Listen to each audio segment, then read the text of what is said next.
आज मैं आपको ब्लैंक वर्कबुक इन एक्सेल के बारे में बताने जा रही हूँ कि वर्कबुक ब्लैंक में क्या क्या होता है। तो आइए देखते हैं इसमें क्या क्या होता है। ये है ब्लैंक वर्कबुक। जैसे कि एक नई कॉपी खरीदते हैं और उसमें क्या क्या चीज़ें होती हैं, वैसे ही एक्सेल में blank workbook like a notebook. अब इसमें जो ये आप टॉप पे देख रहे हैं, ये है टाइटल बार जिसमें कि आप यहाँ पर जिस चीज़ की भी नोटबुक है उसके बारे में लिख सकते हैं। जैसे कि आपने नोटबुक बनाया कि ये साइंस की नोटबुक है, तो आपने यहाँ पर नोटबुक के ऊपर लिख दिया साइंस नोटबुक और अपना नाम और अपनी क्लास। वैसे ही ये एक्सेल के टाइटल बार है और इसमें आप यहाँ पर टाइटल को डाल सकते हैं कि किससे रिलेटेड ये वर्कबुक बन रही है। तो ये जो टॉप पे है ये टाइटल बार है और जस्ट टाइटल बार के बगल में आप ये जो देख रहे हैं ये है सर्च बार। यहाँ पर आप कोई भी चीज़ रिलेटेड टू योर टॉपिक उसको आप सर्च कर सकते हैं। इसके बाद यहाँ पर आपका जो प्रोफाइल है उसका नाम है और ये मिनिमाइज है, माइनस मिनिमाइज है और ये आपका क्लोज बटन है। अब हम आते हैं, ये आपका टूल बार है। सेकेंड ऑप्शन ये जो है आपका टूल बार है। अब टूल बार के नाम क्या है? File, home, insert, drawing, page layout, formulas, data, reviews, views and help. ये आपके टूल बार है। टूल बार मीन्स नाम से ही पता चलता है, टूल जिसका यूज़ हम करते हैं कोई भी चीज़ बनाने के लिए। अब ये होम है। होम को जब हम क्लिक करेंगे तो उसमें आपके ये देखिए छोटे छोटे बॉक्सेस हैं और जिसमें कि काफ़ी चीज़ें हैं, जैसे क्लिपबोर्ड है, फॉन्ट है, अलाइनमेंट है, नंबर है, स्टाइल्स है, सेल्स है, एडिटिंग है एंड एड ऑन। तो ये जो आपका है ये है आपका टूल बार। जब टूल बार में आप क्लिक करते हैं तो ये आ जाता है टूल बार का रिबन। इस टूल बार के अंदर जो टॉपिक्स है ये सब रिबन है, जो कि एक ही में ही अलग अलग नाम से फीड है, जिसका यूज़ हम अपने टेबल बनाने में, फार्मूलाज में और कोई चार्ट बनाने में उस सब में यूज़ करते हैं। अब इसमें देखिए रिबन में भी एक ऑप्शन है जो कि है मोर एड ऑन। इसमें आप जब जाएंगे तो ये जो शो कर रहा है ये लिमिटेड चीज़ शो कर रहा है। अब इसके अंदर जब एरोस में जाएंगे तो ये और ऑप्शन को शो करेगा। अब इस ऑप्शन में देखिए कितने सारे चीज़ें दी गई हैं और इससे आप अपने अकॉर्डिंग जो आपको चाहिए वो आप इसमें कर सकते हैं और जब हो जाए तो आप इसको ओके करके इसको बंद कर सकते हैं। अब नेक्स्ट आता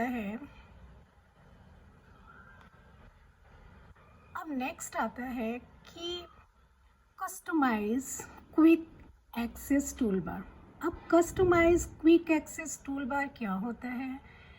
कस्टमाइज एक्सेस टूल बार जब हम कोई काम करते हैं एक्सेल में, चाहे वो डाटा एंट्री हो, फार्मूलाज हो, एक्सेल्स में चार्ट हो या कोडिंग हो, जो भी चीज़ हम करते हैं उसमें बहुत तेज़ी से काम करना होता है, तो हम उसमें सभी टूल बार को ओपन करके रिबन में जा करके रिबन में राइट अपना जो ऑप्शन में जा करके काफ़ी स्टेप्स करने पड़ते हैं।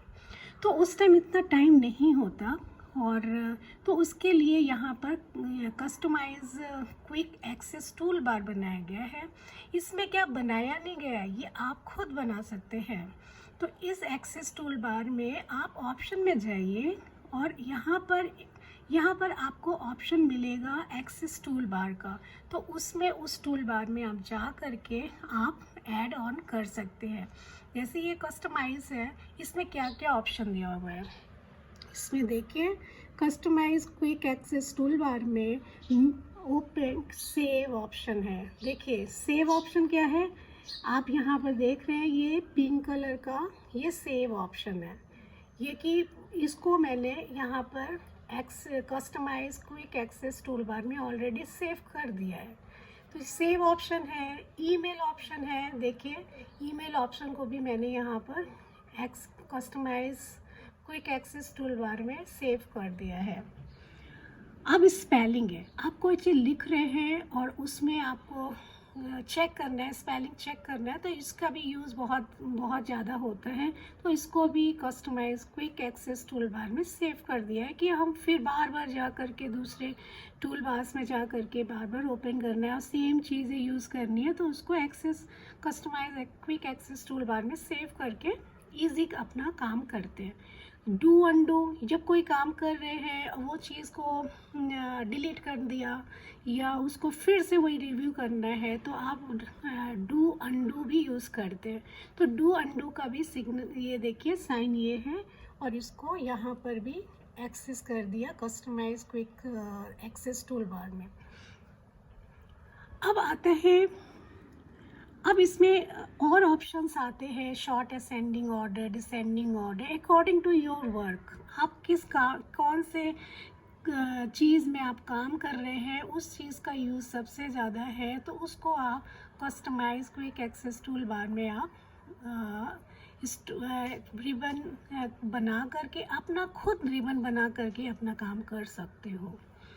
और अब ये आता है, ये जो है इसको बोलते हैं सेल। ये एक बॉक्स है, देखिए ये एक बॉक्स है और इसको बोलते हैं सेल। और यहाँ पर आप जब देखेंगे ABCDEF ये सब जो है ये एक एक चीज़ आपका कॉलम है। ये जो है A column, B column, C column, D column, ये जो है कॉलम है। और यहाँ पर जो नंबर दिख रहे हैं आपको 1 2 3 4 5 6 7 8 9 10 जो नंबर दिख रहे हैं ये आपके रोज़ है, ये आपके रोज़ है। ऐसे रोज़ जैसे एक आँख से दूसरी आँख को आप टच करते हो एक रो बनता है। आप अपनी एक आँख को नाक से लेते हुए दूसरी आँख में ले जाइए तो वो क्या आपकी दूसरी आँख जो क्या है एक रो है, कि एक आँख से दूसरी आँख रो है।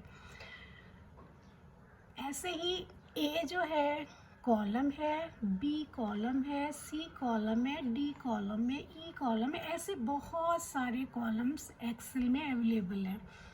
और 1 2 1000 2000 नंबर जो ये है ये 1 2 3 4 5 6 दीज आर रोज़, ये आपके रोज़ है, रोज़ एंड कॉलम। अब बात आती है कि ये जो सेल है इसको कैसे हम पहचानेंगे, सेल कहाँ है क्या है। तो ये जो सेल है इसका नाम है, जैसे कि क्लास में स्टूडेंट्स के नाम होते हैं, क्लास होती है और नोटबुक होती है, नोटबुक में सब्जेक्ट होता है तो उससे आइडेंटिफाई करते हैं कि ये बच्चे की नोटबुक है। ऐसे ही सेल है, सेल में आपने यहाँ कुछ फीड किया तो आपको पता है कि ये सेल है, लेकिन है क्या, इसका नाम क्या है। तो ये नाम जो है ये बॉक्स नेम यहाँ पर है, बॉक्स नेम यहाँ पर ये अपेयर होता है। ये बॉक्स यहाँ पर है तो ये कौन सा है, ई है, ये ई कॉलम है। और रो कौन सी है, ये 7th रो है, ये 7th रो, ई कॉलम 7th रो। तो ये बॉक्स का नाम क्या हो गया, E7। अब इस बॉक्स को मूव करके मैं यहाँ ले आती हूँ तो इसका नाम हो जाएगा, अब आप देख सकते हो ये बॉक्स यहाँ पर है, कहाँ पर है? ये बॉक्स है एन पे।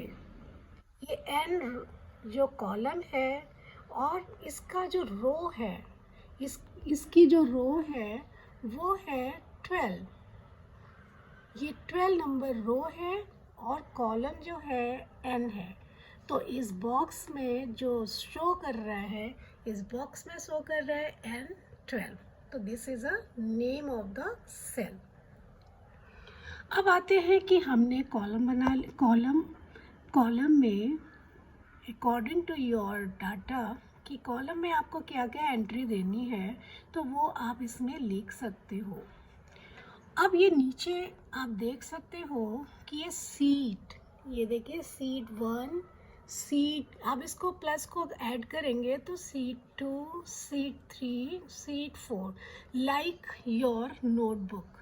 जब आप नोटबुक खरीदते हैं उसमें नाम लिखते हैं, अपना नाम लिखते हैं, सब्जेक्ट का नाम लिखते हैं, क्लास लिखते हैं, वैसे ही ये जो आपकी नोटबुक है इसमें आपने नाम लिख दिया, अपना नाम लिख दिया, यहाँ अपना नाम लिख दिया और यहाँ पर सब्जेक्ट लिख दिया कि इस सब्जेक्ट की नोटबुक है। उसके अंदर फिर क्या है, कंटेंट आता है। तो कंटेंट में क्या रहता है? कंटेंट में रहता है कि भाई ये सब्जेक्ट, ये जो टॉपिक है, ये टॉपिक यहाँ पर है और ये पेज नंबर पे है और ये इसका पेज नंबर है और ये टॉपिक इस पर लिखा हुआ है। जैसे नोटबुक में करते हैं कंटेंट में, वैसा ही इसमें भी है कि ये आपके टॉपिक्स टूल बार्स, ये टूल बार्स में आपके टॉपिक्स हैं, उसके अंदर जो है वो रिबन है। रिबन से पता चलता है कि इसके अंदर क्या क्या है। वैसे ही जैसे नोटबुक में आप कंटेंट बनाते हो कि ये लाइट एंड साउंड, ये इस लेसन 3 है और उसका पेज नंबर आप लिख देते हो, पेज नंबर 10 में है, पेज नंबर 12 में है, पेज नंबर 20 में है। तो वैसे लिखते हैं तो क्या होता है, वो इजी होता है सामने वाले को देखने में, कि एग्जामिनर्स को देखने में, टीचर्स को देखने में, कि वो तुरंत जो चीज़ उनको देखनी है वो उसमें कंटेंट में जाएगा और सीधे वही पेज को ओपन करके इजीली देख लेते हैं। तो ऐसे ही इसमें भी होता है। ये जो सीट है, सीट 1, सीट 2, सीट 3, सीट 4, ये ना पेजेस है कि एक ये आपका पेज फिल हो गया तो आपको अब न्यू लेसन करना है।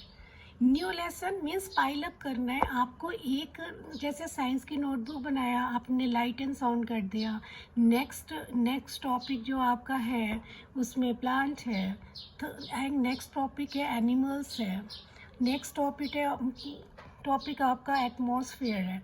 तो ऐसे ही आप इसको नोटबुक बना लीजिए और यहाँ सीट है और अकॉर्डिंग टू योर टॉपिक आप अपना ये टॉपिक में यहाँ काम करिए।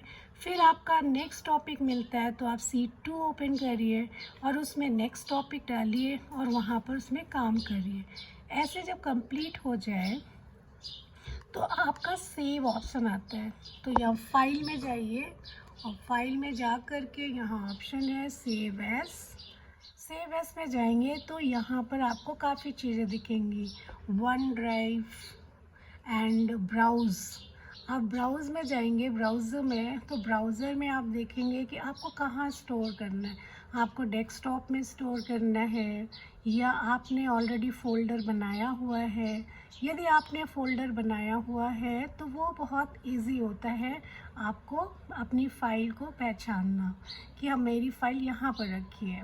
और जैसे डेस्कटॉप में आपने फ़ोल्डर बना दिया है कि HTML फ़ोल्डर है, अब इस HTML फ़ोल्डर में आपने अपनी फ़ाइल को सेव कर लिया तो आपको इजी होगा कि आपको मालूम होगा कि आपने फ़ाइल को कहाँ सेव किया है, तो वो इजी आपको दिख जाता है। ये है वर्कबुक और ऐसे ही ब्लैंक वर्कबुक में लोग काम करते हैं और अपने काम को इजी करने के लिए जो टूल्स हैं उस टूल्स को अपने सामने एक न्यू रिबन बना करके उसको स्टोर कर लेते हैं और काम करने के टाइम में ये जो टूल्स है वो इजीली एक्सेस होता है और काम को बहुत इजी कर देता है।